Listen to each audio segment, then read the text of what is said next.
Hello students. So in previous class we have discussed about uh, the chapter 11 new kings and kingdoms. It is about part 1 we have discussed. So today we are going to discuss about the part 2. So first of all, the Cholas. So let us take a look at southern India now. So we have discussed it till now, no? So till now we have discussed about the achievements of Nagabhatha and Prashastis, how they have given the land, how they have granted the land, what they used to do. So now we will discuss about the Cholas. It is the side of the south in India now. So the Cholas rule is one of the well documented in the history of the south. So if we see in our history, if we compare in our history, comparing to the others ruling, the Chola rule is one of the well developed documented history in the southern side of the country. So let us see how they have become the successful rulers. So mostly if we compare to the other kings and their rulers, if we see, the Cholas have become the very successful rulers here. From Urayur to Tanjavur, how did the Cholas rise to power? The minor chiefly family known as the Muttariyar held power in the Kaveri Delta. So how the Cholas have risen their power, how they have well developed, well successful, become the rulers, and their family also a minor chiefly family. It is known as what, the Muttayar. It is held in where, it is present in the Kaveri Delta. There were subordinates to the Pallava kings of Kanchipuram. So there are some the subordinates are present to these Pallava kings. These kings are from where? They are from the Kanchipuram. Vijayalaya. So who belonged to he is a person, he belonged to the ancient chiefly family of the Cholas. From the village of Urayur, captured the delta of the Muttayar in the middle of the 9th century. So the person, the Vijayalaya, he is belonged to where? He is belonged to the ancient Cholas family, and he captured the delta from the village in the century of the 9th century. What he have done? He have built the town of the temple for the goddess of whom, the Nishum Basudini. He have built this temple there.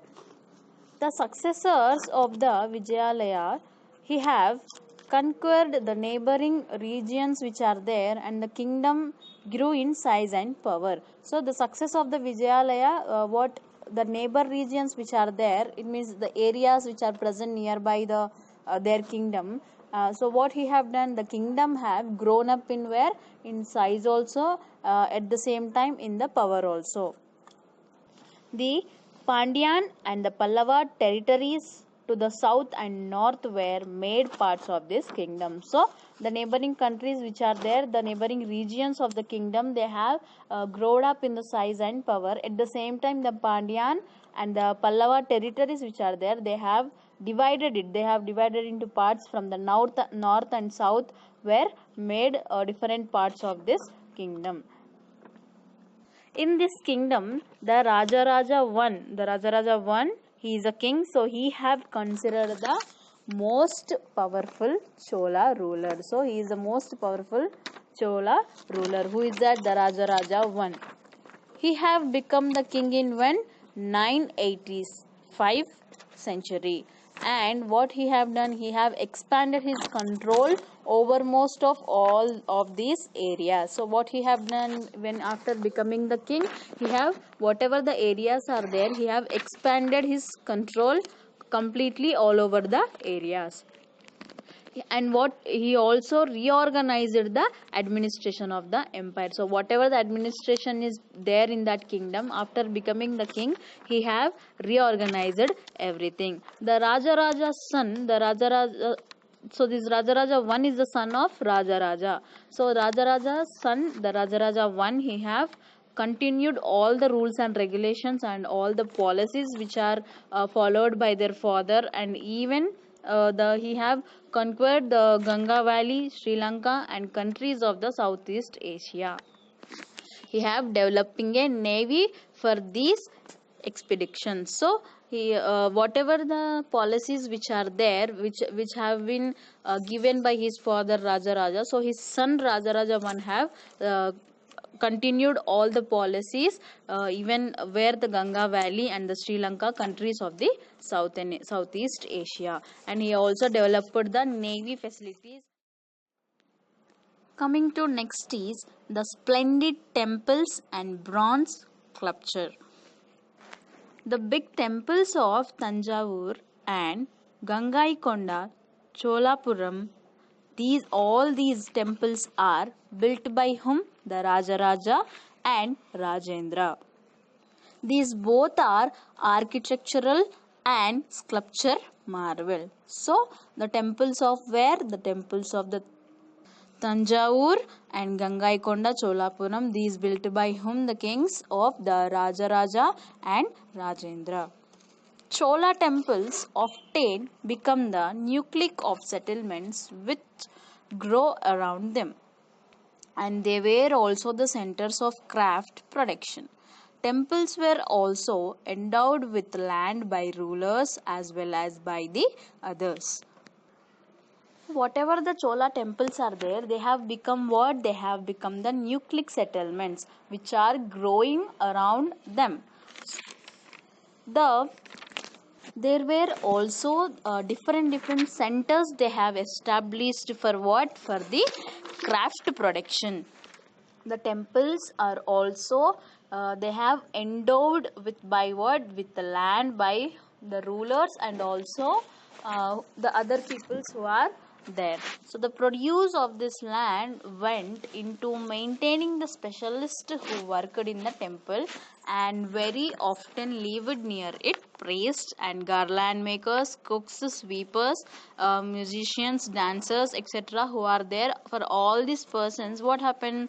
Whatever the production is producing in these lands, all that production process, for example any crops, any wheat or it may be the produce is coming, so that crop completely it went when it is growing completely, it is went to maintaining whom?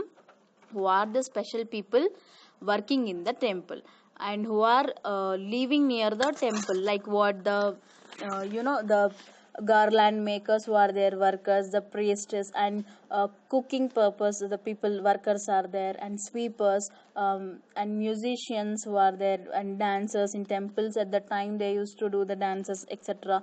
For all these people the produce has completely it is going to maintaining all these people.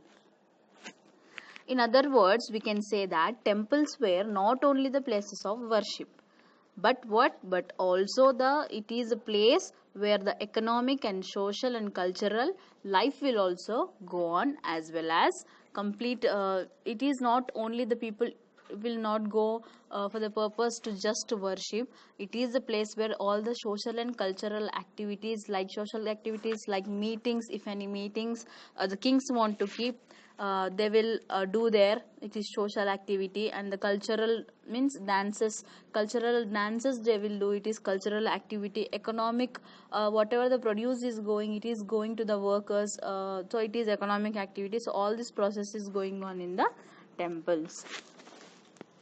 Amongst the crafts associated with temples, the making of bronze images was the most distinctive here. The Chola bronze images are considered to be the finest in the world. So while most images were of deities, some images of devotees were made as well. So if we see in earlier temples, what it will be there, you can see the images which have the deities it means it is nothing but the devatas, their images, and the devotes images.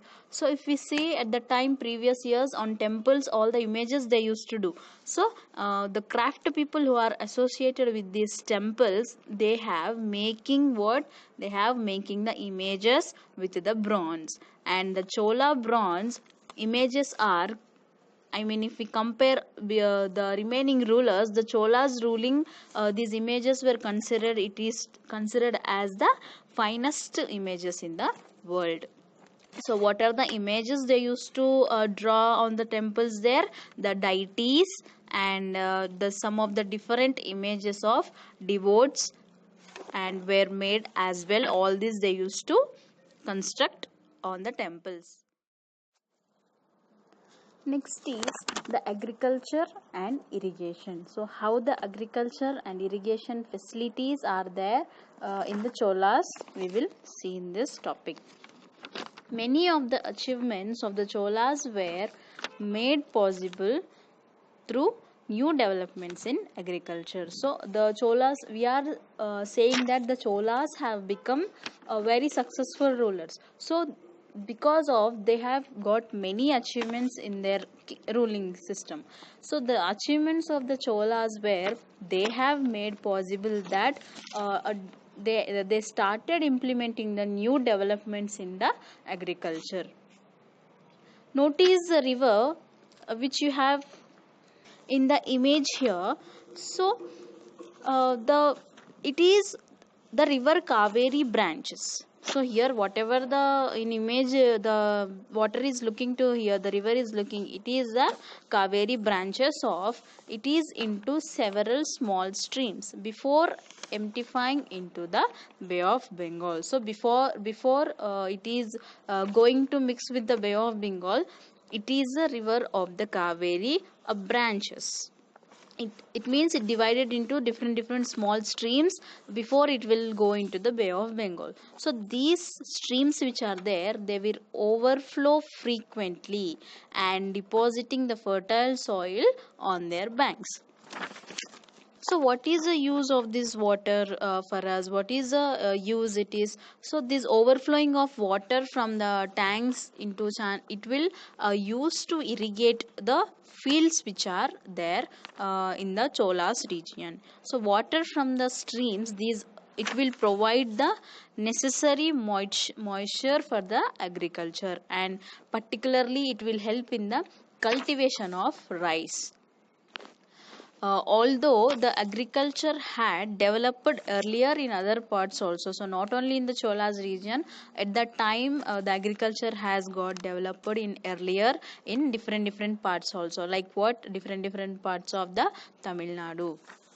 And it was the only from the 5th or 6th century that this area was opened up for large scale cultivation. So in which century? It is from the 5th or 6th century. So this area, the Tamil Nadu parts of area which is there, it has opened for cultivation for very large scale. Coming to the forests had to be cleared in some regions. So if we want to do cultivation, what we need specially, we need what land we need for that. If we don't have any empty land in the area, then what they used to do, they used to clear all the forests. So like that the forests have been cleared in some regions, and the land levels which are there, the land had to be leveled in the other areas. Coming to in the delta region, the embankments, it means gattu, it will be there, no, in Telugu we will call gatlu. So it the canal, the embankments, it had to be built to for what purpose? To prevent the loading, and canals had to be constructed. And constructing this for what purpose? To carry the water to the fields, from canals to agriculture fields. This canals will carry the water. So in many areas they used to grow two crops in a year, because what they used to do, two crops is nothing but after finishing one crop they used to burn the land, and they used to, after some months, they used to cultivate one more crop. So like that yearly two crops they used to cultivate. In many cases, it was very necessary to water the crops artificially. A variety of methods were used for the irrigation. So, if we see in all the regions, in many cases, what is that the water is very, first of all, the water is necessary for the agriculture purpose. So they have used many different types of methods for the irrigation purpose. In some areas, wells were dug. So this is the one method. In some areas what the wells have been dug, and in other places very huge, very big tanks they have constructed to collect the rainwater. So if they keep the tank, then whenever the rainfall will be there, then all the water will be stored in the tank, and they used to that water for the agriculture purpose. So like that they have arranged the huge tanks. And remember that irrigation works require planning. First of all, to for the irrigation work, what we need first of all planning and organizing the labors, isn't it? We need labors, and they have to maintain all the resources which are getting, and the works, and deciding on the how water is to be shared. So like this, a planning they need. First of all, most of the new rulers who are there, as well as people who are living in the villages, they have took on a very good interest in these activities. So that's why the people and the rulers, kings, they have took very interest. That's why they got a good development in the agriculture fields. The administration of the empire. How was the administration organized at the time? How they used to organize? The king had a council of ministers to help him. So the only the king only the king is organized the complete kingdom. It is not possible. So the ministers who are there present in the council, they used to help the king. And the king had a strong army and navy. The empire was divided into the mandalams or provisions, further subdivided into the Valanadus and Nadus. So, whatever the kingdom is there, whatever the empire is there, it is divided into what? The mandalams and provinces. And when it is divided, again it is also subdivided into the Valanadus and Nadus. The settlements of peasants who are there, the people who are there in that kingdom, known as what? The Oru, become the prosperous with the spread of the irrigated agriculture. The group of such villages formed larger units called what? Nadu. The village council and the Nadu performed several administrative functions, including what? The dispensing justice and collecting taxes. So, for example, in kingdom, if any case is there, to solve that, to give the justice and to give the to collect the taxes in the villages from all the people, what we need? We need a person who will manage all these administrative functions, right? So whatever the settlements of the peasants are there, what it is called? They called as Oru. So it has spreaded of the irrigated agriculture. So like this, some groups of villages have formed like a large units. It is to come together, it is called what? The Nadu. So the village council who is there, the village council and the Nadu, they will manage all these administrative functions and activities regarding to the justice, if any cases, and they'll collect the taxes from the all the people of the villages. The rich peasants who are there, it means a good caste people who are there, what they will do? They will control all the affairs of this Nadu under the supervision of the central Chola government. So the rich people who are there, the rich caste people who are there, what they used to do? They'll control completely all these issues under the permission of whom? Under the permission of this Chola government. So the Chola kings, what they have done? They have gave some rich landowners titles. They have given, what is it? Muvain the Velan. So this is the title this the Chola kings have given to the landowners. The Velan means it is nothing but a peasant serving to the three kings.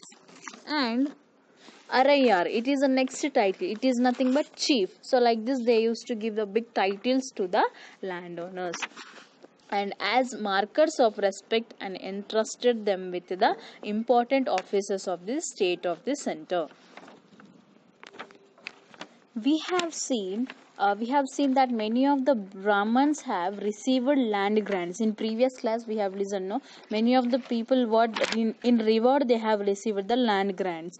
So as a result there are large number of Brahmanas, they have settlements emerged in the Kaveri valley here and also in the other parts of the southern India. So each Brahmadeya, they have looked after an assembly or sabha. So the Brahmana landholders who are there, the assemblies worked very efficiently, and whatever the decisions they have taken, they were recorded in detail with all the inscriptions, and whatever the stone walls of temples are there. The association of traders are there. The association of traders are known as walls, the Nagarams. So they have also occasionally performed and administrative functions in towns. So the inscriptions from the Uttara Merur in Chingalput district. So it is in Tamil Nadu. It will provide what? It will provide all the details of the Sabha and assembly, how it is organized, and the Sabha had separate committees also to look what irrigation works, gardens, temples. So different departments they have. So they have separate committees to each profession. Name of those eligible to be the members of these committees, and they were written on what? They were written on the small tickets of the plum leaf. On leaf they used to write. So these tickets they used to put into an the earthenware pot. In one pot they used to keep this ticket, from which a young boy was asked to take out tickets, right? For example, we can see, they'll write the name on the papers or on the leaves, and they'll put it inside the pot. What they will do, they'll call a small boy, and they will say him to pick up one leaf, which so whatever the name will be there, it is. So we know already about this process. So young boy will ask to take out the tickets, and one by one for each committee they will decide.